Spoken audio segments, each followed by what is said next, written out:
చచ్చిపోయాడా నా కొడుకు. అక్కడికి వెళ్ళొద్దురా వెళ్ళొద్దురా అని చిన్న పిల్లాడికి చెప్పినట్టు ఎన్నోసార్లు చెప్పాను వాడికి. వింటే కదా పెద్దోడైపోయాడు. వింటాడా?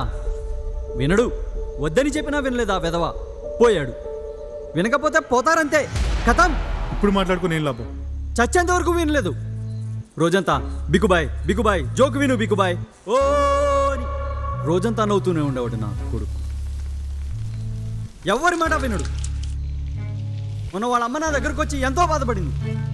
ఇవ్వు పిల్లని చూశాను, వరంగల్లో పెళ్లి చేసేద్దామంది. వాడు ఇంకా అమ్మాయిల దగ్గరికి వెళ్ళకుండా ఉంటాడని నీ దగ్గరికి వచ్చాడు కదా, నువ్వెందుకు ఆపలేదు వాడిని? అరే పగలగాను బా, నన్ను ఎందుకు అంటున్నావు? ఎందుకు ఆపలేదు వాడిని? అరే ఇందులో నా తప్పే ఉందిరా.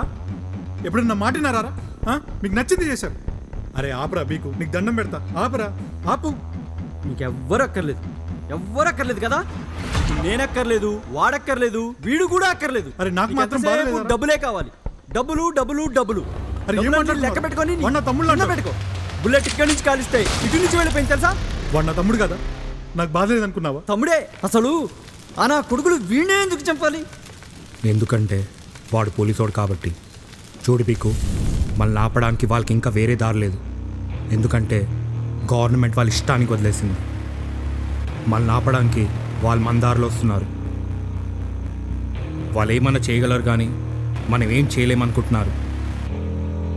మనమందరం చట్టం నుంచి తప్పించుకోలేమని వాళ్ళు అనుకుంటే వాళ్ళు కూడా మన నుంచి తప్పించుకోలేరని వాళ్ళకి చూపిద్దాం. ఏంది? ఏం మాట్లాడుతున్నావు తెలుసుందా? ఆర్జీవిని లేపేద్దాం.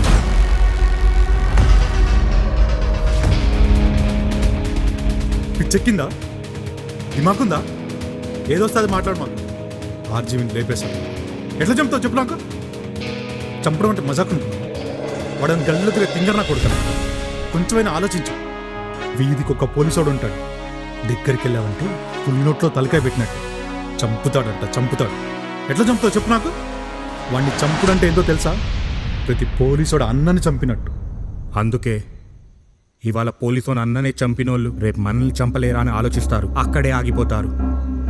మామ, మనం చావడానికి సిద్ధపడినప్పుడు చంపడానికి భయపడకూడదు. ఆర్జీవిని ఎందుకు చంపాలి? ఎవరినైనా ఇంకెవరినైనా చంపొచ్చు కదా. మీరు ఎవరినైనా చంపుతారు కదా.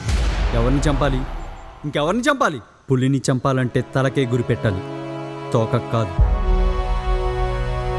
మామ, ఇంకా వేరే దారి లేదు. చంపాల్సిందే. మీకు ఇష్టం వచ్చింది చేసుకోండి, కానీ ఒక్క విషయం, పోలీసుని మాత్రం తక్కువ అంచనా వేయద్దు. నేను పోలీసుని తక్కువ అంచనేయట్లేదు. మనం ఆర్జీవిని చంపినా చంపకపోయినా వాళ్ళు మాత్రం మనల్ని ఖచ్చితంగా చంపేస్తారు. మనం ఇలానే చేతులు కట్టుకొని కూర్చుంటే వాళ్ళు మనల్ని కుక్కని కాల్చినట్లు కాల్చేస్తారు. వాళ్ళు చంపితే మనం చచ్చినప్పుడు, మనం చంపితే వాళ్ళు చావలేరా? ఇప్పుడు వాళ్ళకి భయం లేదు, కానీ ఆ ఆర్జీవి చావు వాళ్ళ ఒక భయాన్ని పుట్టిస్తుంది.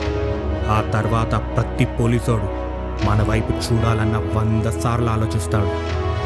మనం బ్రతకాలంటే వాళ్ళని చంపాల్సిందే.